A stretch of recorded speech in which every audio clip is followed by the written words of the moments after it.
There is more involved in this contest than is realized by Erie 1.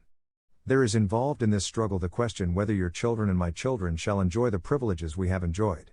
Neither party expected for the war, the magnitude, or the duration, which it has already attained. Neither anticipated that the cause of the conflict might cease with, or even before, the conflict itself should cease. Each looked for an easier triumph, and a result less fundamental and astounding.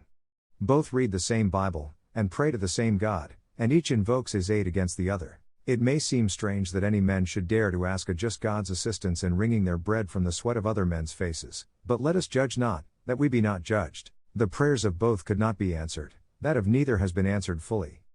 The Almighty has his own purposes. Don't interfere with anything in the Constitution. That must be maintained, for it is the only safeguard of our liberties. And not to Democrats alone do I make this appeal, but to all who love these great and true principles. Let us then turn this government back into the channel in which the framers of the Constitution originally placed it. I am exceedingly anxious that this Union, the Constitution, and the liberties of the people shall be perpetuated in accordance with the original idea for which that struggle was made, and I shall be most happy indeed if I shall be an humble instrument in the hands of the Almighty, and of this, His almost chosen people, for perpetuating the object of that great struggle. I hold, that in contemplation of universal law, and of the Constitution, the union of these states is perpetual.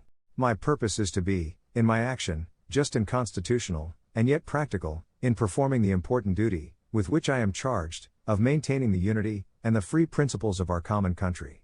I freely acknowledge myself the servant of the people, according to the bond of service, the United States Constitution, and that, as such, I am responsible to them. If I were to try to read, much less answer, all the attacks made on me, this shop might as well be closed for any other business. I do the very best I know how, the very best I can, and I mean to keep doing so until the end. If the end brings me out all right, what's said against me won't amount to anything. If the end brings me out wrong, 10 angels swearing I was right would make no difference.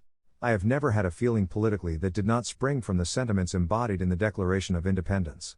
Let every American, every lover of liberty, every well-wisher to his posterity, swear by the blood of the Revolution, never to violate in the least particular, the laws of the country, and never to tolerate their violation by others. Let every man remember that to violate the law is to trample on the blood of his father, and to tear the charter of his own and his children's liberty.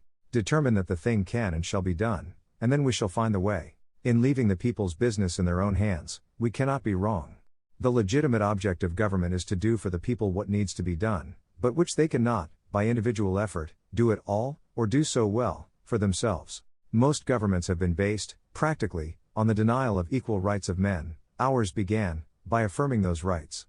They said, some men are too ignorant and vicious to share in government. Possibly so, said we, and, by your system, you would always keep them ignorant and vicious to share in government. Possibly so, said we, and, by your system, you would always keep them ignorant and vicious.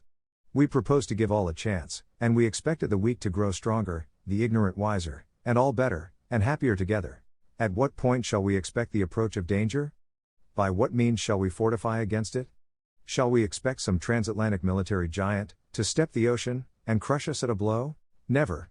All the armies of Europe, Asia and Africa combined, with all the treasure of the earth, our own excepted, in their military chest, with a Bonaparte for a commander, could not by force take a drink from the Ohio, or make a track on the Blue Ridge, in a trial of 1,000 years.